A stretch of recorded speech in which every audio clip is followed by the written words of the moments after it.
I am coming to you live. This is February 21st, 2024. And like all weeks, I plan on doing a live call on my YouTube where I bring up a topic, kind of something that's been resonating with me, that's been coming up that I kind of want to just talk more from the heart about, and something that I try to gather a little bit. And oh, that's cool. So I have some, I have myself in the background. I meant to mute myself so I don't hear it. I like to keep some visibility on the channel. I'd like to have people that come through that are interested in asking questions about the topics that come up. Feel free to post a question in chat when that happens. I've been dealing with a few handful of technical issues this morning. I have to do this from my cell phone, which is not my favorite. If you see this right here is the light in this room, which when it turns on, it floods the entire video. So I have this bright white light, which gives me a little bit, and I actually have this light here. So I'm kind of playing with this as I go. Actually, that looks a lot better. So I didn't really, I tried throwing this together a little bit and testing things out, but once I moved my camera and this light was in the way, it caused all kinds of issues. So I'm kind of trying to work around some things and see how it works, but I'm really excited to do another week of this. I feel that this is not the easiest way to create content, but I do feel that it's teaching me a lot. One of the things that I want Awaken with Blaken to be is potentially a feeler for a podcast or some kind of style where I'm able to talk about topics that I'm interested in or familiar with in a way that's a little bit more free flowing. Not so much editing, not so much time trying to make it all perfect, but just trying to get my ideas out and try to create a dialogue, try to get people curious and contributing to some of these things. So a lot of these will range quite wildly upon what the topic will be, and what we'll be talking about will change every week as I kind of have things come up in my life that I find interesting and that I hope you who are watching or aren't watching, or if you're watching the replay, will find interesting. So a couple of things that I'm trying to gather. I'm trying to make sure, well, I'm making sure that everything doesn't fall apart here, because of course when you want to do something serious, everything that can go wrong needs to. And so, if you haven't been here before, my name's Blake. I guide those on a spiritual journey to help answer the life's questions that they didn't even know they had. And today, my overall topic is going to be about death and fear. Now, it's a topic that I felt may actually be a little tricky for me to find a way to kind of connect this in a way that I feel is helpful or, motivating for people. If you don't know, I am a empowerment and transformation coach. I help people get to the major milestones that they see for themselves, that they are just kind of struggling to move closer to, by helping to help them embody what the true version of themselves that they know they had. Last week, one of the topics that was really resonating with me was this idea of identity. It came up with a few clients. There was a lot of synergy around it. And now that this week we're talking about death and fear, I feel that even though it's not so much about the identity anymore, you kind of see the same behavior coming up in this topic. So one of the reasons why this is kind of fresh in my mind is, and I had recently someone who I had just met that was kind of a little later in their life. They're in their mid-70s. And this person, I had only known her for probably about a few days, and she passed away. And it's real interesting to have somebody that you have not known that much, pass away, and yet still have such a significant impact on your life. And even after they're gone, you kind of still kind of think about them and still remember the limited amount of time that you spent with them having such a profound impact. Not so much mourning the fact that they're gone, but maybe even mourning the fact that you didn't get to spend as much time with them as you thought that you would have gotten to, or that you could. And I feel that that is part of the reason why we fear death so much. We fear death not so much what's really going to happen to us. It's something inevitable. It's something we can't avoid. It doesn't matter how wealthy you are, or how high of a class you are, or how smart you are, or anything. You're never going to really be able to outsmart death. There's a saying around the lines of, why take life so seriously? None of us get out. How does it go? Why should we take life so seriously? None of us make it out alive. And I have to remind myself of this a lot, because sometimes I take things way more seriously than I should, and take things way more seriously than I really want to, because taking things way seriously is exhausting. And when we really look at life, it's very fragile. We can be gone at any moment, and sometimes it's because it's just our time, and then sometimes there's just people who don't feel heard or represented, and they may make a lot of bad decisions that bring their lives to a demise very early. So, of the people that I've lost in my life, one thing I know is there's a lot of times with some of those people that I feel like it would have been great to tell them I love them one last time. And it's really important to remember that there's always opportunity to let people know how much you care and how much you love. And you should really take this opportunity to send those people as much appreciation and respect as what you can, because the time on this in this life is very, very short. I think part of the reason why we fear that death so much is because we're constantly reminded of our own mortality. We're constantly reminded that we don't have as much unlimited time as we think. There's maybe a compelling kind of romanticization that we're going to live forever. That we will never it'll never come to an end. And unfortunately, that isn't true. And unfortunately, it can happen at any moment for any reason. But what's interesting about this idea of wanting to live forever, or maybe this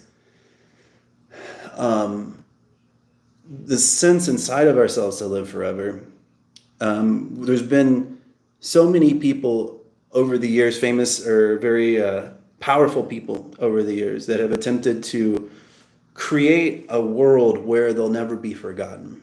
And I feel like that's honestly the closest thing that we can really get to some type of immortality, is either creating something or having some kind of memory that lives in our future generations or the generations beyond us.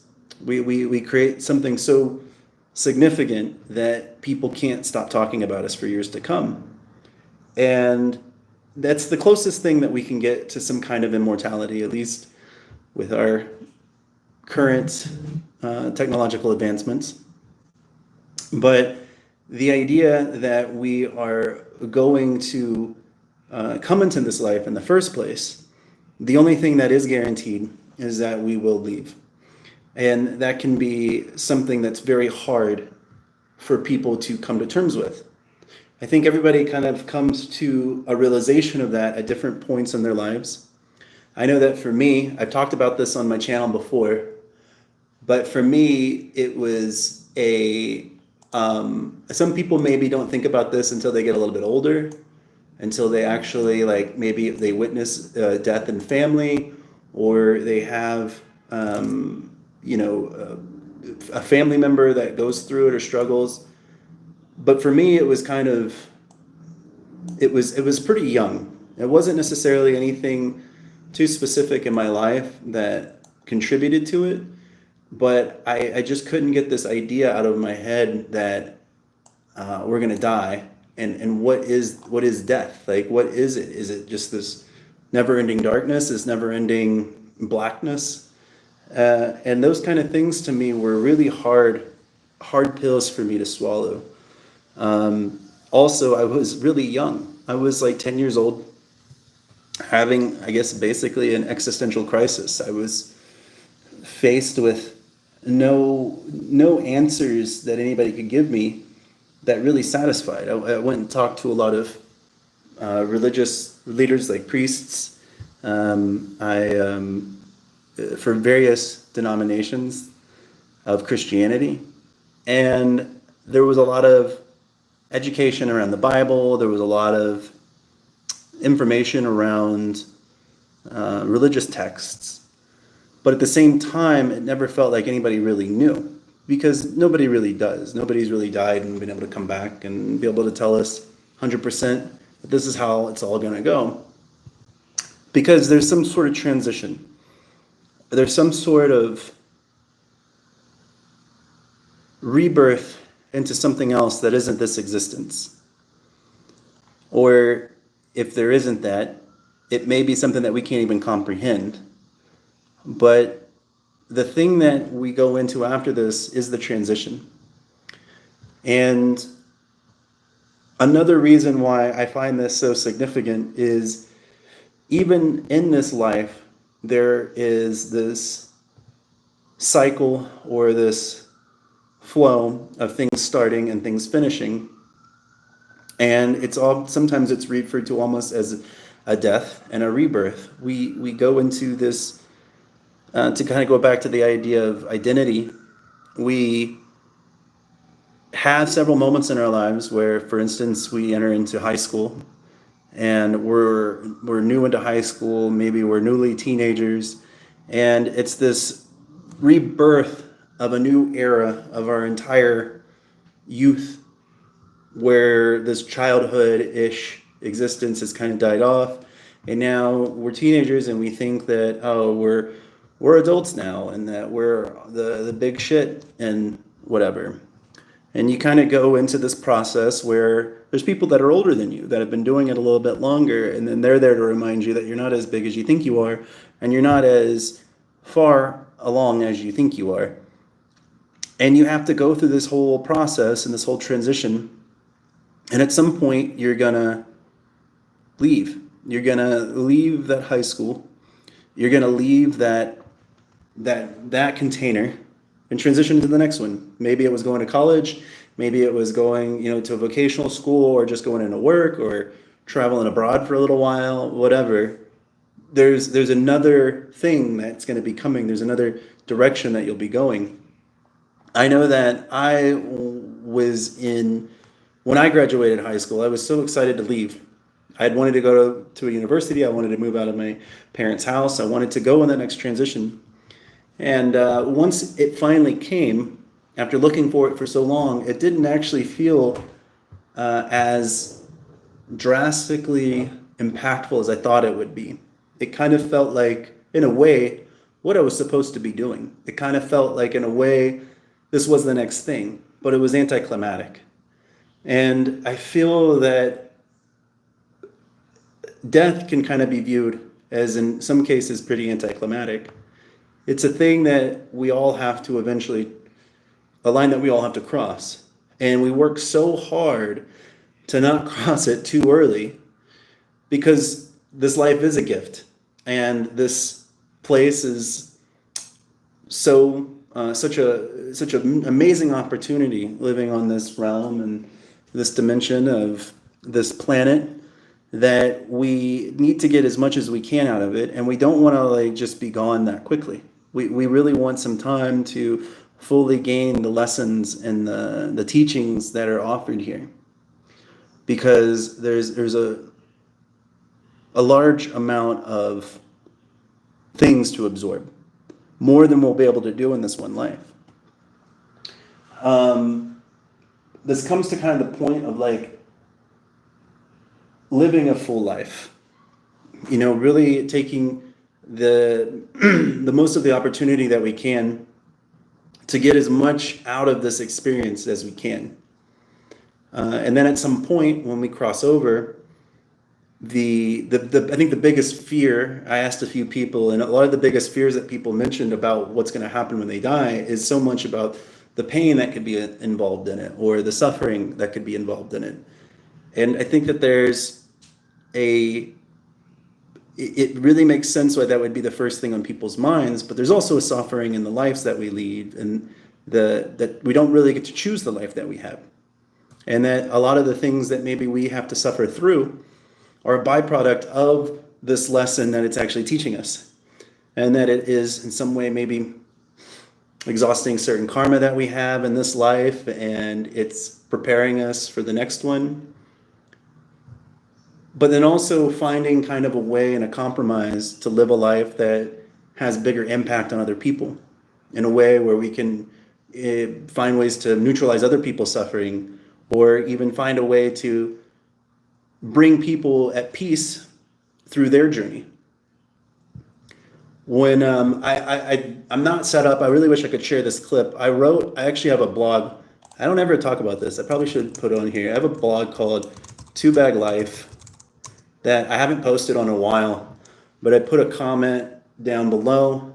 I guess when I do the replay, I'll put a link in there. But on my blog, I wrote a little kind of thing about this clip on what is it? Stephen Colbert has a late night show.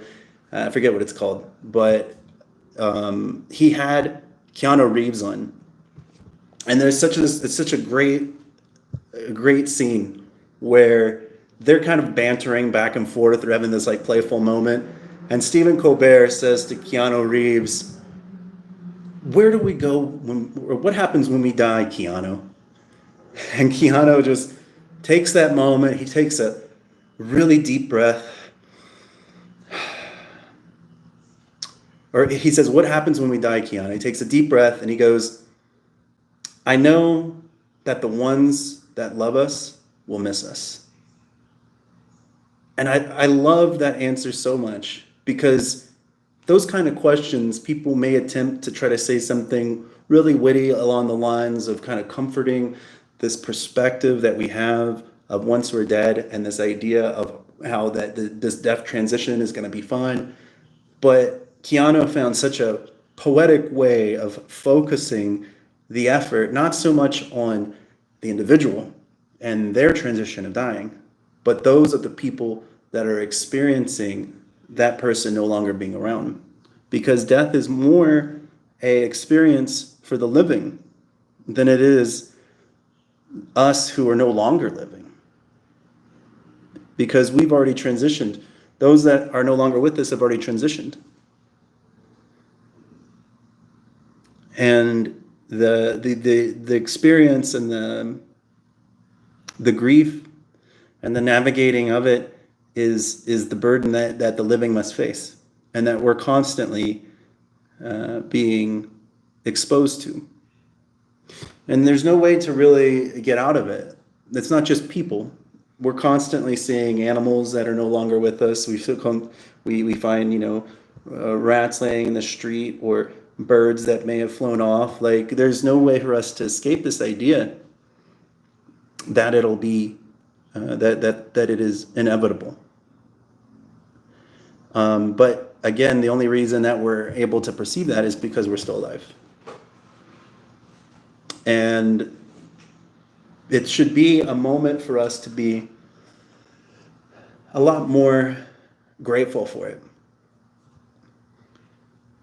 So as I've been over the past, I know I maybe only have a couple people here, but if anybody has any questions, take a moment to ask a question down below. If there's something that comes to your mind, or even anything you want to say, even if you just want to say hello, that works out too. But I here lately, I've been seeing this pattern. I alluded to this maybe earlier, one of the things that in plant medicine that I've been studying, I've gone to recently an ayahuasca ceremony. And outside of ayahuasca, there's other plant medicines that you get to know about. Tobacco is a big plant. It's seen as a master plant in a lot of these cultures, these indigenous cultures. And one of the tobaccos that they use is called repe, and it's a tobacco powder with a few other minerals, and it can have different kinds of spices and stuff in it. And then sometimes it even has like ash. They vary quite a bit, but they administer it by putting it in this small pipe, a little bit in there, and then they blow it up one nostril. And you have to be very careful and mindful about how you process it, or it will be very uncomfortable. But it's still kind of tricky of a process because you are getting essentially tobacco shot up your nose. So it's not necessarily the most pleasant experience up front, but it opens up a lot of the mind. It clears all the chatter. But anyway, they do the left nostril first, and then they do the right nostril. And maybe not every tribe does it the same way. But what I've read is the reason why they do the left and the right first is the left is supposed to symbolize the death, and the right is supposed to symbolize the rebirth. In a way, you're kind of shifting yourself from the current state you're in into this new state of tranquility, and it's a tool that's to aid you in meditation and a lot of other kinds of states of mind. The way I like to describe it is it's like being in traffic on a freeway. When I refer to the mind, being on a freeway full of traffic, and at some point as you're going through, you're going really slow because there's so much going on, and then all of a sudden you pass an accident and the lanes all open up and everybody is just flying down the road again, but there's nobody there. Only like a few cars taking up any space now because all the traffic's behind you.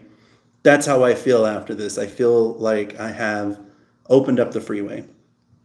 And when I've been trying to build a new relationship around tobacco from my integration process, I've been using Rampe on a consistent basis to become more familiar with it. It's probably not something I'm going to be doing daily all the time. But I've really kind of noticed this because it's a very uncomfortable process to administer up front. It goes away pretty quick, but it still is a taxing process that you really have to create space for yourself. And so this process of the death and the rebirth is a cycle that I've been seeing a lot, largely because I lost a new friend who is no longer here, but I still feel her energy, and I still see these representations occurring constantly. And so I felt that it was something that really kind of I need to spend a little bit more time unpacking and opening up to, because I don't feel like a lot of these things are comfortable for people to speak on. It's just a topic that isn't probably the most fun for people to have to navigate. However, at some point, everybody's going to be navigating this and looking at it a lot more closely. The other reason why I think that this has really resonated with me a lot lately is my brother is actually doing some training to be what's called a death doula. He's actually going to be working with people a lot more closely that are crossing over. Maybe somebody who has a terminal disease that is actually going to cross over in a few months. He would be someone that would work with them to help honor the life that they have and to actually get to know more about the peace they want to have and the process of being able to accept the life that they had before they cross over, which I find is a very, very beautiful thing. And it doesn't have to be something that's so, it is so traumatic. But in this life, you can never predict what's going to happen. And unfortunately, there are traumatic situations that happen. So one of the things that the fear kind of gets into us is that there's going to be something very traumatic that happens. And it's important for us to work on our own sense of how we manage our own trauma when things happen. Because the way that when the things happen that we're not emotionally prepared for, especially in our childhood, but even in being an adult, we don't necessarily sometimes always have the tools that we need to learn how to process very just traumatic things that happen. But what I'm finding more as I study this is that you can have an awareness of when you're facing trauma and recognize that you don't have to close off your heart from these moments, even if it's something that may be very aggressive, right? So one time, this was probably a few years ago, and I haven't really talked about this too much, maybe to people really close, but I haven't really talked about it a lot in publicly. But I was working in a cafe, and in that cafe, I had been there more or less 6 hours a day, 5 hours a day, pretty consistently for several days. And this one particular day, I had been there since probably noon that day. And this was like a Wednesday. So by 6:30, it's not completely dark like it's getting right now, but sun had started going down. I was there with my girlfriend on my laptop working, and she was next to me on her laptop working. And I had my phone on the table. And in this neighborhood in Colombia, it's pretty typical for people to come by, and of course my phone is not cooperating in the middle of this.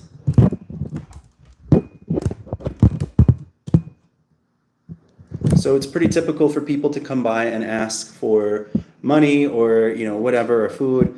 And I tend to be kind of focused on my work. I'm not really paying attention too much to them, and I just kind of ignore it. So this one particular time, somebody, had kind of said a few things, and again, I moved forward with not really paying attention. And then at some point, the guy walks into the restaurant, and he cocks a gun, and he starts yelling a bunch of things in Spanish that I don't really understand, but I kind of understand when a gun's being pulled what they probably want to do. So I realize my phone is on the table, but this guy motions to there's only 4 people in there, including us, 2 other people. So he goes to the left, away from me, and goes over to these other people, and he's talking to them what seems like a while.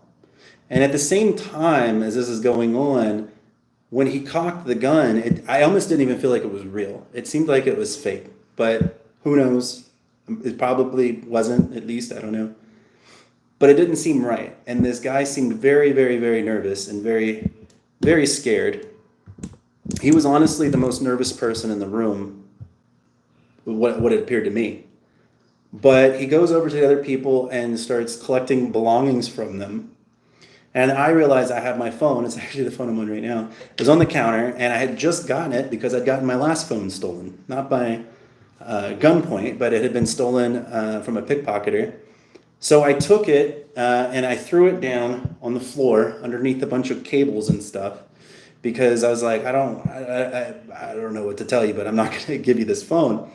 And he comes over and he starts putting the gun in my face and yelling, and I don't know what he's saying, but I just stay perfectly still. I keep my hands on the table, and I'm just like, look, maybe I even had him up, but I'm just like, whatever you want, man. I don't know. I don't even know if I said anything, but he got angry, maybe because he knew the phone was there at one point, but he puts the gun to my head. He doesn't slap me with the gun. He doesn't do anything necessarily aggressive. He just puts it to my head and keeps yelling. And the last thing in that situation that was really going through my mind was being scared. I wasn't necessarily afraid to die, largely because I've really done and lived a life that I really like. I really have done pretty much everything up until this point that I wanted to do. I don't live with a lot of regrets. I don't think that I've really kind of compromised on doing the things that I really wanted out of life. And especially if somebody's threatening to shoot me in the head, I don't really see that as necessarily a situation that I'm going to live with. And however, because I was really just wanting him to fuck off. I was more insulted by the fact that he wanted to rob me than that he wanted to shoot me or that he wanted to threaten my life. But there was still a part of me, and maybe it was just a survival mechanism, but there was a part in my mind that was like, this isn't real. This gun isn't real.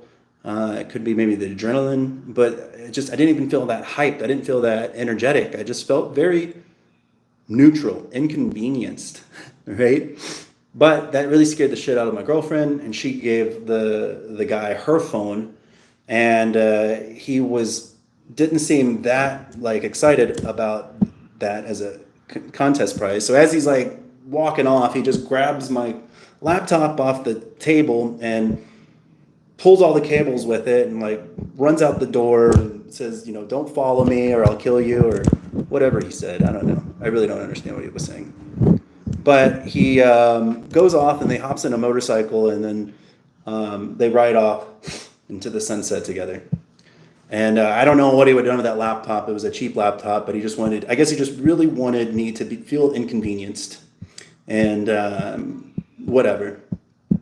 So after we left that restaurant, what was really interesting about it is, I bet you'll appreciate all this like camera movement here I got going on. But after we left that happened, the people in the restaurant in the back were kind of like shocked. We were kind of in shock, and they called some kind of neighborhood security or whatever to come over, and not that they were going to be doing anything. They called the police. I didn't even talk to the police because I knew there wasn't going to be much that they'd be able to do. But what was interesting that really stuck out to me is that in that moment, it really only took like all of 10 minutes, not even 10 minutes, maybe like 2 minutes for that whole thing to go down. And then once they were gone, and then I was kind of in the state of shock, I was like, well, I don't have a computer to work on. I've been here all day working on shit. And now I guess I'm done working. And then I had to pay the bill. So we paid the bill. And then it was just funny because like people kept coming into the restaurant and sitting down and like getting menus and ordering. And like, we're just standing there like, okay, I guess life keeps going on. Like even next door, there were people at that restaurant as if nothing had happened. I mean, I don't know if they saw anything. I doubt they maybe did, but definitely nobody else was involved other than us. So when we left that situation, we kind of, as soon as we left, it was like, well, I guess we're going to leave now. And so as we leave, we're kind of walking back, and that's when things start kind of getting weird. I kind of start feeling a sense inside of me, this shaking. I think that's when the adrenaline kind of came on, because there was a sense of me like wanting to be like, well, what should I have done? I should have done something different. Like, should I have like tackled the guy or, like even I wish I had a gun or something. Like I could have defended myself. I felt kind of it's really helpless and really lost on what to do. But honestly, what happened was probably the best thing that could have happened. I probably was even a little probably bad and ill-advised to even have like hidden my valuables from him. But the point is, at some point when we left, we were so shook. We got a beer, we drank a bunch of beer, we smoked some cigarettes to cope with just kind of the realization of what we had just been through. And that's when I could feel this tightness in me. I could feel this, just some sort of energy that was trapped that I just couldn't get rid of. Shaky a little bit, and it was just almost like I wanted to scream and I just wanted to yell. And I had that moment where I recognized I had this trauma. I had this fear finally come in after the situation. Maybe it was this fear of being violated, this fear of being taken advantage of, or who knows what. But I recognized that as trauma. I recognized it as trauma that was trying to stay trapped that was trying to stay inside of me. And I didn't want it to stay inside of me. I didn't want this to be something that was going to haunt me or disturb me forever, because I really wanted to be able to let go of it. And it would take me at least a few days. It didn't take me that long to kind of come to terms with it. I didn't necessarily, I feel like my girlfriend losing her phone was a much more inconvenience than me losing this. It was a computer. I'd just gotten this computer a week ago. I bought it on eBay for like next to $300. It's a 6-year-old computer. I had a friend that was coming in from out of town, bring it in for me. So, and honestly, I didn't even like it. Like, I was like, wow, okay, take my shitty computer. I don't care. Like, I was completely like, it wasn't about the things, and it wasn't even so much about like the threat to my life as much as it was just kind of being taken advantage of, and then feeling that tension and not knowing necessarily what to do with it. But when I recognized it, I was able to recognize I was trying to store that energy, and I was able to let it go. And I was able to not hold on to it in a way that was going to be negative for me. I was able to kind of release it. So I don't know if this brings up, sometimes it's hard for these things to bring up specific situations that people can relate to, but I do believe that people can relate to this idea that there are moments that they've experienced. I'm going to try this one more time. I believe that there are moments that we experience where there's no way to kind of hide it. We end up experiencing trauma. We end up experiencing these negative experiences, and they get stuck within us. And death has a way of ensuring that we kind of have these trauma wounds that are hard to avoid. They're hard to negotiate with, because they remind us a lot of our own vulnerability and our own mortality. But I feel like there's still a lesson there in how we recognize when this happens. When this friend of mine that I mentioned passed away, there was a bit of trauma for me to navigate, in that I felt like I felt guilt for just moving on with my life, even though this person passed away. I felt like I was supposed to, have some mourning. I was supposed to have some,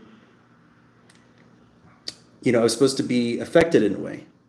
And part of the reason why I was at peace is that it was told to me that she actually had a gift or a premonition, and she could actually predict when people were going to pass away. She could actually predict that, and she was able to see that her own death was coming. And it wasn't something that came from a place of really shock or abruptness. It was actually from a beautiful place that she was probably going to pass soon, and it happened.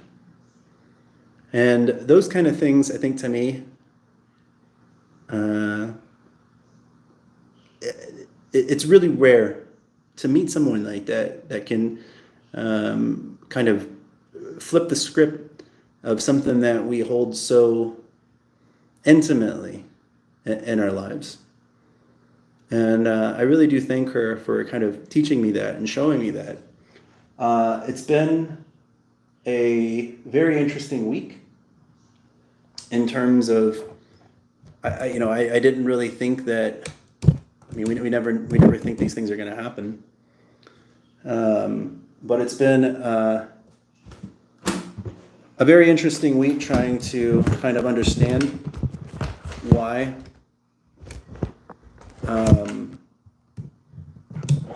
I would go through this, why I would get that kind of experience with somebody. what this lesson is really trying to teach me and what it is I need to learn from it. But I felt like it was a good moment for me to bring this up and really kind of chew on it to understand more about kind of how I think that it should affect me and other people that I live with and interact with. So I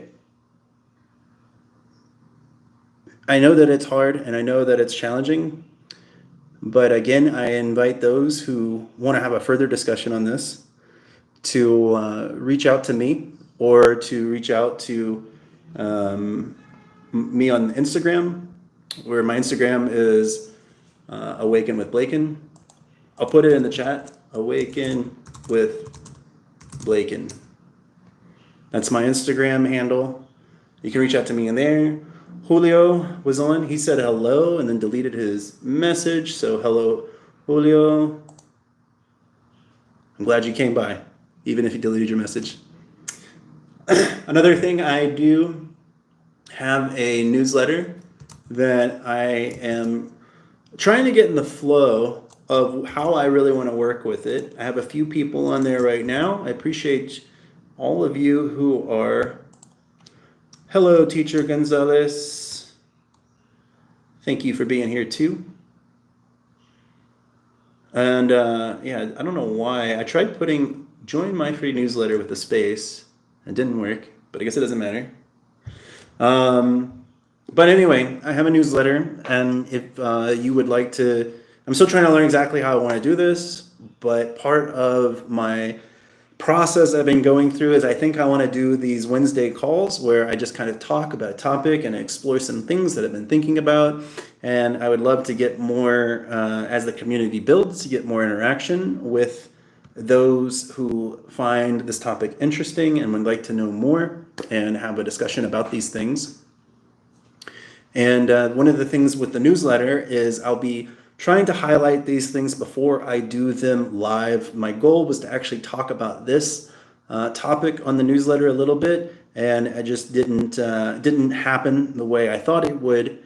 So before I want to bring that up, like on Saturdays, maybe do something there, and then maybe even do a recap to the next one on Fridays. So if you join the newsletter, I don't really talk that much on there, maybe twice a week, so it won't be very spammy. I don't sell information or use anything to. You're not going to get a call for your car's extended warranty or anything like that. It's very chill and very short little snippets from my life. So there is that for those who are interested. If you're doing the replay, I hope to put a link in the comments or the description for this in the future. So this is kind of towards the end for me. One last thing I think I want to bring up, just to tie in kind of where I started from the beginning, from what I talked about last week when it comes to this identity. There is a shifts that we're going through on a constant basis. We're constantly dying and we're constantly being reborn.